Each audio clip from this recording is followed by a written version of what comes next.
Good evening, everyone, and welcome to the premiere of Health Conclusions. The views and opinions expressed on this program are those of the producers and or the persons appearing on the program and do not necessarily reflect the views and opinions, official policies, or positions of KIDO or Town Square Media. My name is Bob Neugebauer, although some of you might know me from The Kevin Miller Show as Tea Party Bob, and I will be your host for this evening's show. Tonight's show is being brought to you by the Altrua Health Share, which has been serving its members and families since 1997 with their health care needs. The idea for this show started about a year and a half ago when my wife was diagnosed with cancer, which scared the daylights out of me, so I decided to get a blood panel, and I hadn't had one in 35 years. The doctor called me in and said he couldn't understand why I was still alive. Well, you can imagine how that floored me. As I went over the results, it was obvious that I needed to change my lifestyle and my habits, and there was no way I could care for my wife during her battle with cancer if I didn't. The next day, I quit smoking, drinking, completely changed our diets to organic food, only to start a new exercise program, which I hadn't been doing for years. Over the next year and a half, I spent 8 to 10 hours a day reading books and researching the internet, looking for alternative medicines to cure my wife's cancer. I was amazed at how much a part nutrition played, along with exercise, in keeping your immune system healthy and strong, as when the immune system breaks down, you become susceptible to many different diseases. Sadly, my wife passed away of cancer, but in a way, she saved my life by making me realize that life is precious and we should all be more cognizant of how we treat our bodies. This is the reason that I decided to do this program, Healthy Conclusions, and that's what it's all about. It's about keeping you healthy through proper nutrition, regular exercise, and the use of natural medicines, not necessarily conventional, although we will be talking about those. Each week we intend to bring someone new from the medical, nutrition, or exercise field to discuss the aspects of how you get healthy and how you stay that way. Today I have my guest, Dr. Mark Vance. Dr. Vance is unique in that he started as an MD and has converted to more of a natural medicine practitioner. Good evening, Dr. Vance, and welcome to our first airing of Healthy Conclusions. Could you give us a little bit of your background and how you got started in medicine? Certainly. Well, as you know, I'm Dr. Mark Vance. I was actually born in Brisbane, Australia, lived there till I was about 14 years old, and then moved to Calgary, Alberta, Canada, and lived there throughout my teen years. Graduated high school, did a couple years of college, and after 2 years at the University of Calgary, after 2 years with a GPA of 1.98, they didn't want me back. I had the dubious distinction of having equal numbers of A's and F's. So I went down to Ricks College in Idaho, and fortunately all my classes transferred as passes. And so after I graduated there with a 3.98, I actually applied myself and worked really hard. I went to BYU and then went to St. Louis University School of Medicine to get my MD degree. Wonderful school, wonderful folks. I spent the last couple of years in the military, of med school in the military, and so went to do my internship with the Navy at Naval Medical Center Portsmouth in Portsmouth, Virginia, and then did a couple of years of payback, a year on the USS Kalamazoo and the Regional Support Group Norfolk, taking care of the folks in the military there. I went on to my family medicine residency program in Springfield, Illinois, and then it was time for me to finally get a real job. My cousin was a headhunter at the time, and so I asked him, I said, okay, what I want to do is I want to go to a town that's not very big, but not too far from a decent-sized town. And he said, I got the perfect place for you. So I went to Quincy, Washington, right smack dab in the middle of the state, small little town, and there I got to do everything. I did family medicine in the clinic. I did the emergency room. For a while I was doing obstetrics. I was on the hospital staff, was chief of staff there for almost half the years that I worked there. And I lived there for quite a while, and then after a couple, 3 years, I moved over to the community health center there and did family medicine, and I was living the dream. That all changed. After I'd been there for a number of years, I had a patient who had terrible knee pain, and he needed a knee replacement, but he couldn't afford it. it was going to cost like $35,000 at the local hospital, and he just couldn't afford it. And so a friend of mine told me about how he'd received some ozone injections from this crazy doctor in Pocatello, Idaho. So the patient and I, we went in the car. We drove about 11 hours each way from Quincy, Washington to Pocatello, Idaho, to see Dr. Jason West, who's actually a chiropractor, not an MD, but we saw him do some injections into this patient's knee with ozone. I was impressed enough that I went to take the course with Dr. Schallenberger in Nevada, and quite frankly, that course changed my life. I was going there expecting I don't know what, but I found the first third of the class was all pure, raw biochemistry. I was stunned. Now, I understand you came here tonight to speak about ozone and how it is used to help in various medical conditions. For the benefit of our audience, let me explain what ozone is and where it comes from. Ozone is an alternate version of oxygen. Oxygen is the air we breathe and has two molecules, and the oxygen is attached together, which forms O2. The ozone is an activated form of oxygen with three molecules of oxygen. We should all know what ozone is, since we were taught in school to remember the scares that were brought to us in the 1970s when they spotted a hole in the ozone layer, supposedly 30 or so years ago, and concluded that without the ozone layer above the Earth's atmosphere, we would all be dead in so many years and would not be able to survive because of the UV radiation coming through. Anyway, they later discovered the hole was a seasonal phenomenon, kind of like global warming. Ozone is created when lightning strikes and when ultraviolet rays interact with water spray like foaming waves and waterfalls. And Dr. Vance is going to speak about pure ozone, which is made with an ozone generator from pure oxygen. So, Dr. Vance, could you explain how you use ozone in your practice in helping people get better? Sure. Well, Bob, as you said, ozone is kind of like, I think of ozone as an activated form of oxygen, and we all need oxygen in our bodies. We can't survive very long without oxygen, just for a few minutes, in fact, and after that we kind of croak. It's absolutely necessary. In ozone, as you said, it's an activated form, so instead of being O2, it becomes O3, and that extra oxygen atom in the molecule becomes available and easily splits off to form the O2 and then a single oxygen atom, which can absorb electrons rapidly. It becomes very, very helpful when you're talking about healing things in the body. Most commonly, I use ozone actually in treating pain with a procedure called Prolozone, where we do injections into people's joints or other locations where they have pain, and it actually helps heal things. It can work remarkably well for that. Ozone has several different things that it can do. It can increase the oxygen in the blood, first off, and then it can kill bacteria, any kind of yeast, fungi. It works as an anti-cancer kind of agent. It increases the flexibility and elasticity of red blood cells. It can make the antioxidant system more efficient. It's an oxidant, and so when you put the ozone in there, it actually increases the levels of the enzymes that help break down oxidants, and it can increase your health that way. Isn't oxygen basically a healing factor? The more oxygen that gets into your blood, the more oxygen you use on an injury, the better the chances of it healing more rapidly? Well, certainly. When you think about oxygen, there's different ways to think about it. I think about it as in terms of its ability to increase energy production. And you need energy to be able to do anything in the cell or in the body. And so if you get oxygen there, your body can make, instead of, for each glucose molecule, making it 4 ATP, which are your energy molecules. Instead of making 4 with oxygen, you can make like 38 of them. So you can actually get significantly more bang for the buck. But for our audience, oxygen just is a basic necessity if you want to heal something. Yeah, absolutely.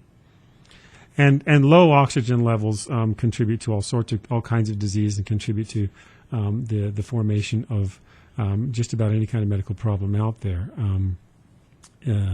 including difficulties healing and everything. I sit back and think, the areas of the body that have a hard time healing are the exact ones that really get a very poor blood supply.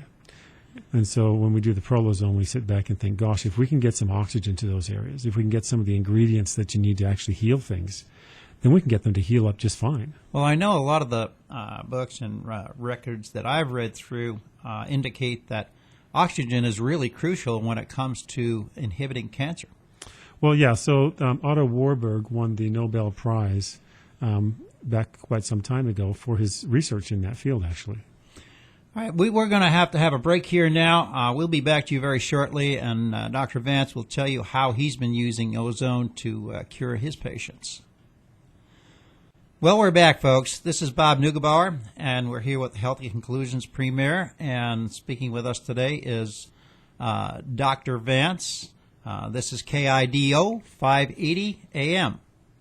Dr. Vance, would you tell us a little bit about how you use ozone?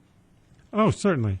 Okay, well, we already talked about how we use it to help with healing joints and ligaments and tendons and cartilage, all that kind of stuff. It works really well for that. Other areas in which we use ozone is to treat various kinds of infections. So if you've got some kind of infection on your skin, for instance, if you can put the affected limb inside a bag filled with ozone, then it can actually work extraordinarily well, as well as a hyperbaric chamber, actually, in helping to heal some of those injuries. Now, do you do this in conjunction with what we would call conventional medicine, antibiotics, and other substances, or is this something that you just do as the major procedure for getting rid of infections or healing? I do it both ways. So some patients that we have come in are very much against conventional, regular kind of medicine. And for those patients, we try to keep them happy and do what we can. For people using the antibiotics, you just get additional benefit. So it works well both ways. I think that I don't like the concept of going one way versus the other. I think the idea of getting the best of both worlds is very, very helpful for most of people. So you are more for an integrative form of medicine, which I believe is what you were doing with Dr. West. That's what I'm all about, is trying to get the best of both worlds, because there's some things about each style of medicine. There's some definite pros about it that the other one can't compete with, and then there's other benefits to the other side. So if we can get the best of both worlds, I think we're coming out way ahead. Do you find resistance from conventional doctors in the things that you're doing? It's interesting. The doctors themselves, not very much, although the system, perhaps, it's difficult to say. Most of the docs I've talked to have been pretty open to the idea, although they haven't gone that direction themselves. So they're not using ozone therapy to heal people or for infectious diseases, is that correct? Most of them, quite frankly, haven't heard about it. I see. And so, but when I tell them about it, they're like, "Oh, that's interesting." In my experience, I do not just the ozone, but a lot of other therapies as well that are considered a little bit on the alternative side, and can get results that are quite stunning, quite frankly. So you basically will use whatever is necessary, particularly from the natural side of healthcare, that's good for the patient, whether it be a chiropractor. What about a hypnotherapist? Have you ever used those before? Absolutely. I have a very good friend who is a chiropractor and a hypnotist, and I've had several of my patients see him, and with wonderful results. We've actually had some family members go see a hypnotist and see him, actually, and wonderful. I think hypnotherapy is fantastic.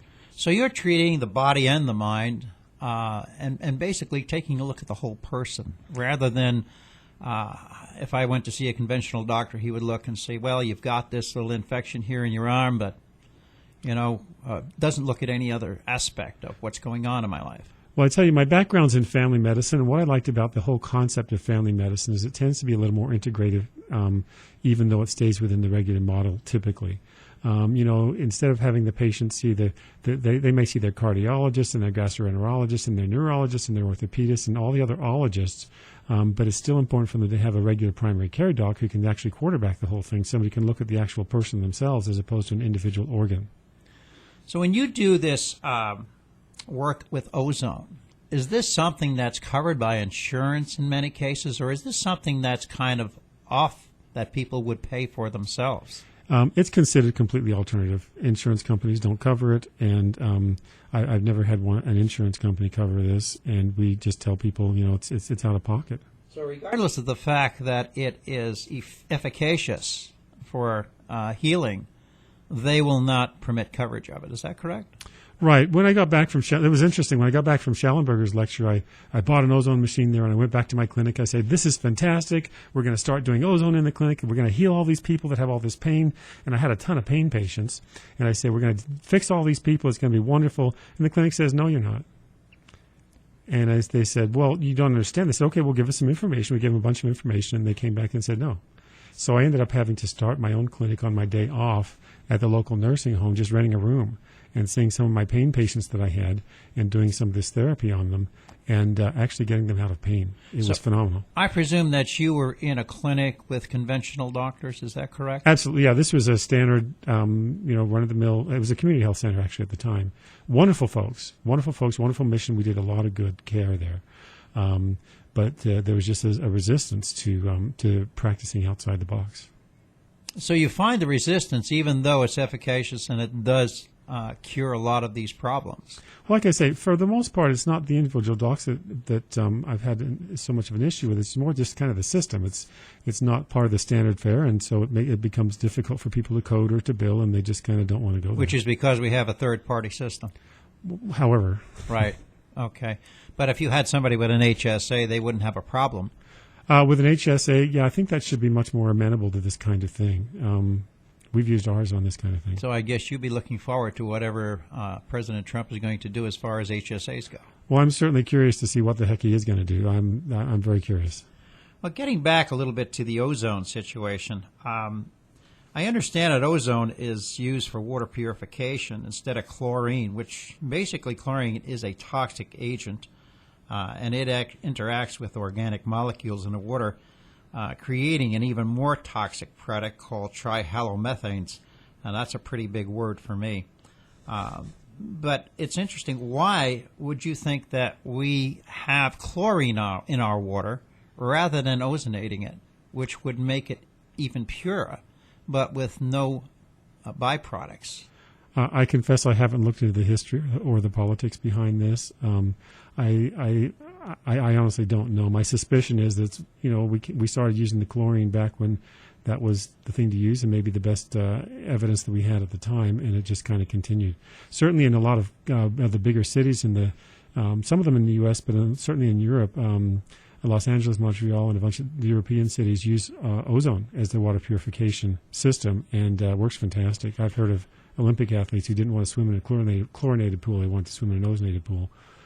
Well, I know the Europeans have very strict regulations when it comes to the THMs, the trihalomethanes, in their water, drinking water, and we have much greater levels in the U.S. And the other thing I was going to ask you about is ozone, which is used for air purification in homes and offices and medical facilities. Have you run into that a lot? Because it's something that actually does clear the airborne pathogens, including mold.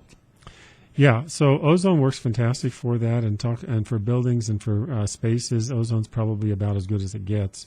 It does kill bacteria, yeast, fungi, molds, viruses. It kills everything. Fortunately, as humans, we actually make enzymes to be able to protect ourselves against ozone, but the ozone itself works fantastic for cleaning that stuff out. The nice, clean, fresh smell that you smell after a thunderstorm is actually ozone in the air. It's the lightning creates the ozone, and you smell this fresh springtime smell, if you will, after a thunderstorm, and that's the ozone, and it works fantastic. Ozone's the natural air purifier in the world. I mean, you have your ozone layer up high, and then the ozone's heavier than air, so it just kind of slowly diffuses down, cleaning the air and purifying it so that we have cleaner air to breathe. So tell me, what have you more recently used on your patients? What have you used the ozone for on your patients? Well, we continue to use it for the pain, as we talked about. We also use ozone. So you're talking about pain management? Well, no, pain curing. Pain curing. Okay, so when the concept is if people have pain, In order, if you look through things from a lens of ozone, and sometime we'll have to talk about lenses. It's a really interesting discussion. But if you look at things through the lens of ozone, the question is, why do people have chronic pain? And the answer is, well, because at some point in the past they injured themselves, and then it never fully healed. So the inflammation is still there. Well, inflammation, but also just the healing. I mean, like if there's a ligament that's partly torn or something like that, it never actually healed. And the reason it didn't heal is because it didn't get enough oxygen, didn't get enough blood supply. And so the theory is if we can put the stuff there to help it to actually heal, then it can actually heal, and then the problem's gone, the pain's gone. So it's a case of trying to fix the problem as opposed to mask the problem. So what you're saying is that if I were to go to a conventional doctor with maybe a partially torn ligament, he might be able to give me a pill that would take the pain away, but it's not going to fix my problem. Is that right? Well, hopefully it will fix on its own, but it's not going to give you additional benefit to make it fix, yeah. So the ozone actually benefits the patient. Yeah, it's putting the ingredients there. That the most important one is the oxygen, but it's putting those ingredients there that actually help it heal. Have you used it on any infectious diseases? Yeah. So one of the ones we use it on, not uncommonly, would be Lyme disease, where we actually do something called major rod hemotherapy. We pull out some blood, put some ozone in it, and then run it back into the body so that there's all this increased oxygen and the ozone in there to help the body to fight the disease better. We get quite good results with that. So as I understand it, you would draw between 120 and 200 milliliters of blood out, and then you would ozonate it. Is that correct? It depends on the protocol that you're using. We have used a different protocol using about half that much. But mixing the ozone with the major rod hemotherapy, with the ultraviolet blood irradiation, where we run the blood through some ultraviolet light, and that can give us some additional benefits, similar kind of benefit to the ozone in addition to the ozone.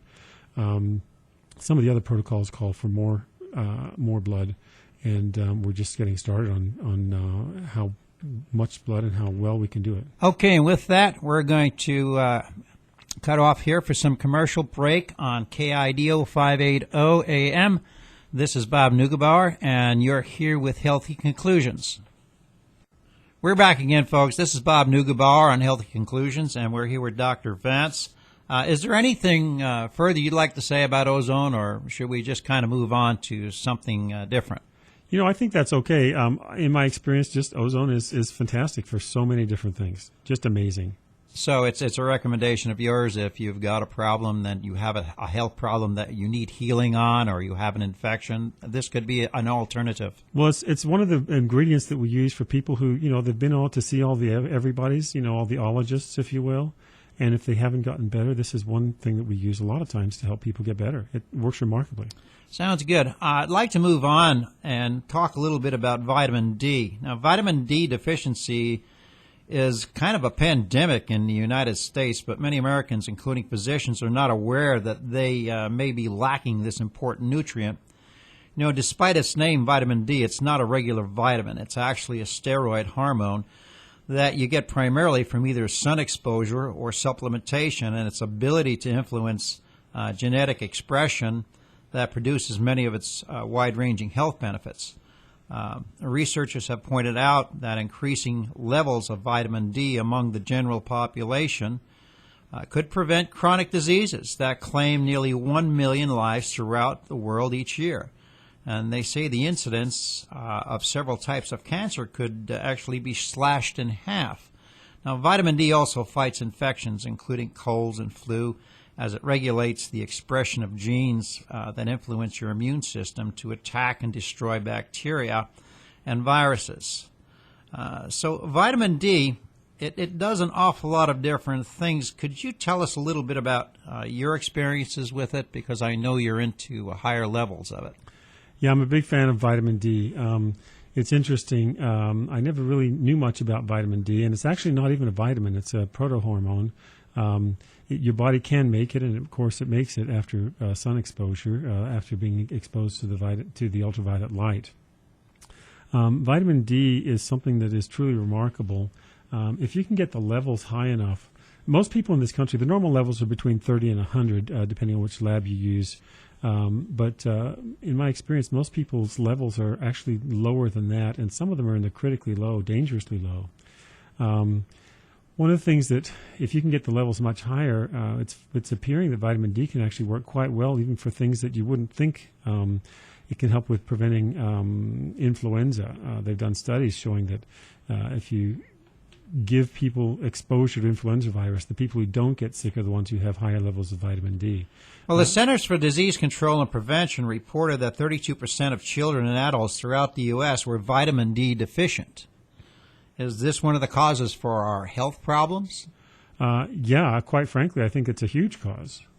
And it's interesting because, we get vitamin D from being in the sun, but, we stay indoors all the time, even in the summertime, and even when we go out, we, cover up with sunscreen or wear a hat or do whatever we can to avoid the sun exposure, which also avoids our ability to make vitamin D. Well, it's kind of interesting you talk about that. The National Health and Nutrition Examination Survey found 50% of children aged 1 to 5 years old and 70% of children between the ages of 6 to 11 are deficient in sufficient vitamin C. Now, I remember when I was a kid, we used to go out and we'd be playing outside all day long, from early in the morning till late at night if we could. We always had exposure to the sun. I would think that nowadays, with the children so affected by the electronics world, everybody's got a cell phone and everybody's got an iPad or an iPod, whatever it is, they don't spend as much time outside in the sun. Well, it's a little tougher to see your Xbox screen in the bright daylight. So yes. Yeah. We used to go out, as a kid, we used to go out riding bikes and doing stuff outside all the time, in Australia even, where it was nice and hot. And, but yeah. So you think that's one of the problems is? Yeah, everybody got nervous about the skin cancer and the relationship to a lot of sun exposure, and so I think they kind of took it too far the other way. Well, skin cancer in itself, we know is a problem. Can vitamin D actually help solve that problem? It wouldn't surprise me if that could be very, very helpful with that. Vitamin D can help with so many different things. If you can get your levels high enough with vitamin D, then you can get some remarkable effects. Things like helping with asthma, helping with autoimmune disorders, helping with. Now, let me stop you there. Autoimmune disorders. Explain how it would help with that. Well, partly we don't know, but my suspicion is that vitamin D helps with regulating your immune system to the point where it actually helps with what we call tolerance. There's all sorts of different theories about autoimmune disorders out there, and the biggest theory is probably we don't know. However, my personal perspective is that probably autoimmune disorders are your body trying to fight against various bacteria or viruses or fungi that are at very low levels in your body, and the antibodies that it makes for that happen to cross-react and hit your joints or your bowels or your skin or whatever other part that particular autoimmune disorder tends to hit. Now, what vitamin D can do at higher levels is it can tell your body, hey, let's play a little nicer with these things. Don't bombard everything with nuclear bombs. Let's play nicer, and it can help significantly. So you consider it an immunomodulator? Yes. Well, that's something interesting. You're the first doctor I've talked to who actually looks at it that way. Well, I kind of came to that conclusion on my own, looking at some research from a doc who's a little unconventional and try to get people get extraordinarily low vitamin D levels with the hope to be able to fight off infections better. And yet I find people do so well with larger doses of vitamin D. In my work with, unrelated to our topic today, but in my work with some allergy therapy and working with autoimmune disorders from a different standpoint, having high vitamin D levels is extraordinarily helpful with some of these other therapies. And so I think it tends to help with modulating the immune system. So when we're talking about autoimmune diseases, are we talking about things like MS and lupus and things like that, or are we talking about celiac disease? Yes. And the bowel syndrome disease? Yes. Now, I haven't tried just treating some of those things solo with vitamin D by itself, but some of the interesting, if people can get their levels pretty high. Now, for that, you need some levels that are pretty high, and some of those levels tend to be higher than what are normally perceived as normal. The concern with high vitamin D, everybody's worried about getting extremely high doses of vitamin C. The concern is if somebody's calcium level gets too high. Vitamin D has been known for a long time to be the vitamin that helps you absorb more calcium from your gut. And so the concern is if you get levels that are too high, then you can get too much calcium in your bloodstream. Can you OD on it? In theory, if you get too much calcium in your bloodstream, that's the problem. And so you have to be a little bit cautious. There's some question about this, if that's even a concern. There are other factors in the body to help modulate the calcium levels as well, things like the parathyroid hormone and some other things. And there's some thoughts that people who have these, quote, vitamin D toxicities, unquote, and the high calcium levels, well, a lot of theory is that they've got other issues going on causing that calcium to be high, not just the vitamin D. Now, isn't vitamin K2 the one that transports the calcium? So vitamin K2 becomes particularly important when you start taking higher doses of vitamin D, anything beyond about 10,000 units a day. What vitamin K2 does is, as you said, what it does is it helps take the calcium from the bloodstream. So the vitamin D will help take the calcium from the gut and put it into the bloodstream. And then the vitamin K2 comes along and is one of the pieces that helps take the calcium from the bloodstream and put it actually in the bones and some of the other tissue where it belongs. So if you're going to take high-end vitamin D supplements, you should probably be taking vitamin K2 along with it. Yeah, so I have a few recommendations for people on high doses of vitamin D. Number one, get your levels checked. Okay, just kind of monitor and see how your levels are and get them checked every now and then. Number two, take vitamin K2, and you may need some significant doses of that. And monitor not just the vitamin D levels, but your calcium levels just to make sure everything's okay. Other things to help bring the calcium levels down in the bloodstream would be including things like vitamin C, and particularly magnesium can be particularly helpful. Well, isn't magnesium one of those types of supplements that actually work with the enzymes in your body, controlling the enzymes in your body? Right. So magnesium is a metal, and we check magnesium levels in the bloodstream, but quite frankly, most of the magnesium is inside the cells. And so the levels of magnesium in the cells is significantly higher than that in the bloodstream. And your body does everything it can to keep the bloodstream level as normal as it can, even at the expense of the intracellular levels. But you're right, you need the magnesium to allow for hundreds of different chemical processes to happen. Okay, folks, we've got to take one more break here. This is Bob Neugebauer with Health Conclusions speaking with Dr. Vance on 580 KIDO AM radio. We're back, folks. This is Bob Neugebauer, and I'm here with Health Conclusions and Dr. Mark Vance, and we're talking about vitamin D. We've hit on a couple of the topics that we need to discuss with vitamin D. I'd like to talk about its use for cardiovascular disease. Vitamin D is very important in reducing hypertension and atherosclerotic heart disease, heart attack, and stroke. Is this something that you've had familiarization with in using this? I haven't used it specifically for the heart disease per se very much. I've been focusing more on some of the other benefits from vitamin D. So I can't say I've used it specifically for that, although I give it to just about everybody. So, well, there are several studies showed that vitamin D deficiency increased the risk of heart attack by 50%. Mm-hmm. What's worse, if you have a heart attack and you're vitamin D deficient, your risk of dying from a heart attack creeps up to 100%. Yeah, well, certainly one of the things that happens with vitamin D deficiency is people become a little hypocalcemic. They don't get enough calcium, and you need calcium for muscles to contract. And the most important muscle in the body would be the heart. Exactly. Don't have enough calcium, the heart isn't going to pump. Is that right? Exactly. And with the infections, including influenza, we know that it helps fight infections.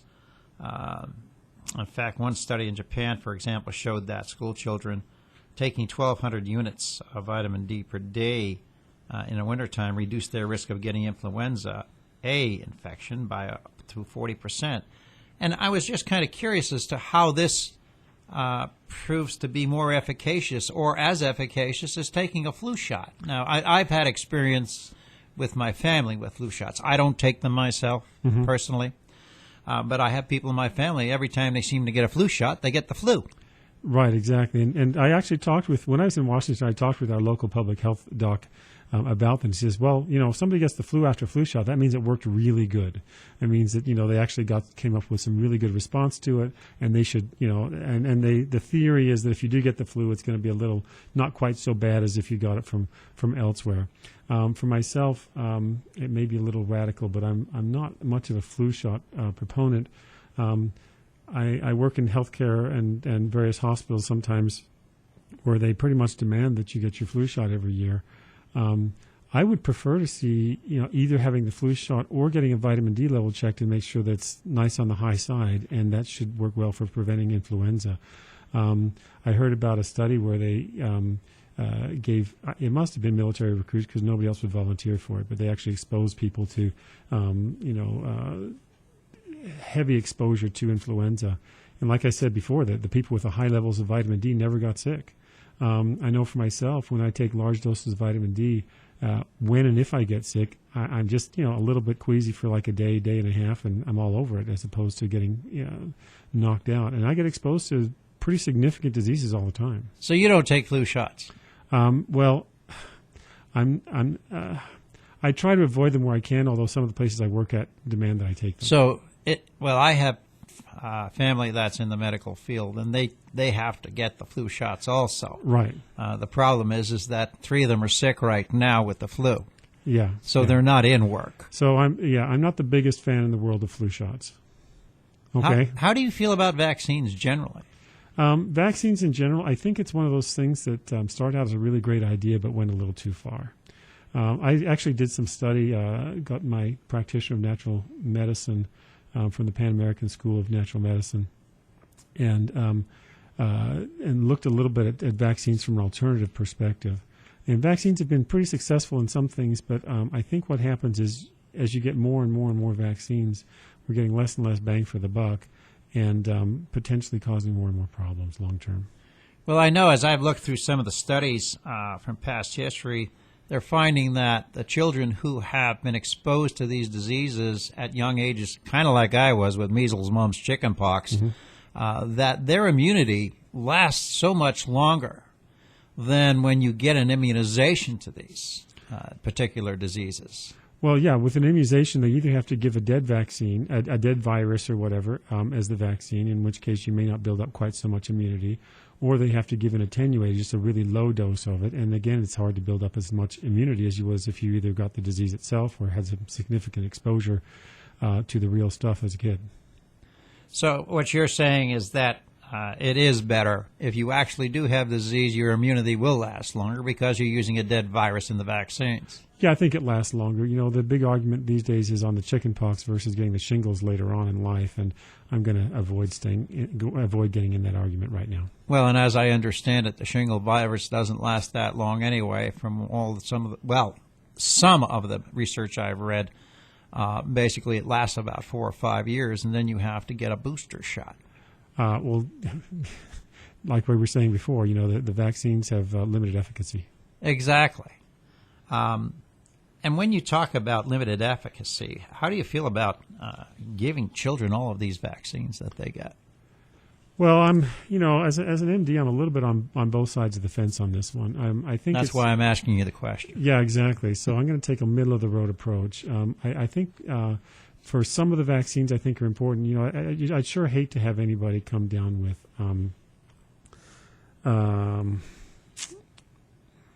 polio. Well, yeah, polio would be a pretty bad one. Nowadays, probably more people get polio from the vaccine than they do from getting it to the wild, just because everybody's been vaccinated. That's what statistics are showing. Yeah. So nowadays it becomes a little bit, and there gets to be a point.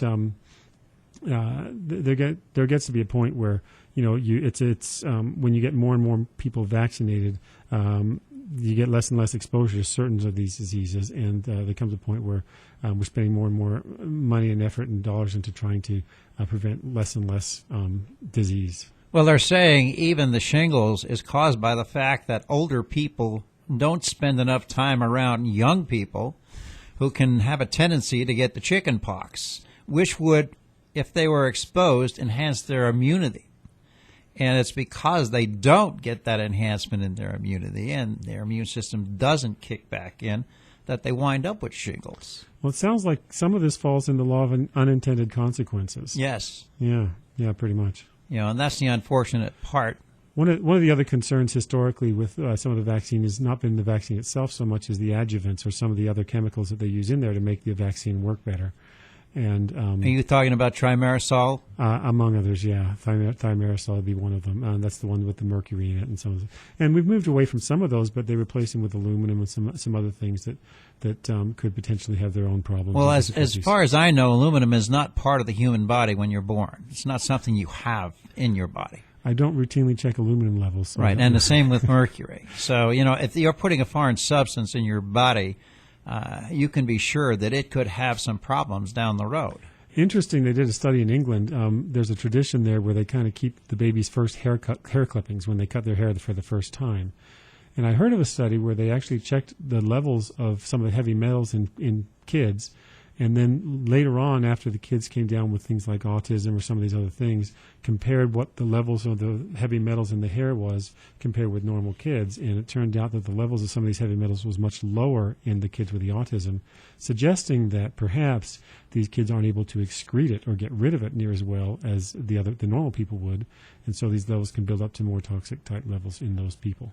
Well, when my wife was in therapy with Dr. Gonzalez's clinic back in New York, the first thing they did was take a lock of her hair, and they had it analyzed to find out whether she needed to be detoxed from heavy metals, because that's one of the causes, or they believe are one of the causes of cancer. Right. So, I would think that when you start thinking about the vaccines and the vaccinations that we give our kids, I think it's 18 of them now between the time they're born and the time they reach the age of 18. That's an awful lot. And you can wind up with an awful lot of toxicity. I think if you are going to give vaccines, I would consider changing the schedule just a little bit so that you're not getting, a whole ton of them all at once, just spreading them out. And that may be a little more middle-of-the-road approach on the vaccines. That might be. The problem is it requires a bunch of visits to the doctor's office to get all these shots. But that's good for the insurance companies, right?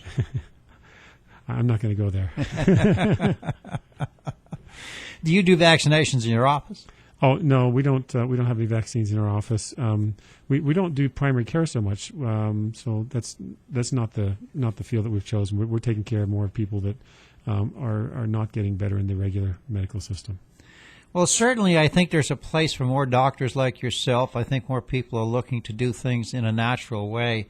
I know certainly I have come to that conclusion over the last year or two. But I look forward to having you on again, and maybe we can talk about some different subjects. That'd be great. Thank you very much for listening to us today. This is Bob Neugebauer from Health at Conclusions signing off on 580 KIDO Radio. We look forward to you listening to us next week, same time, same station. And thank you again, Dr. Vance, for being here with us today. Thanks so much.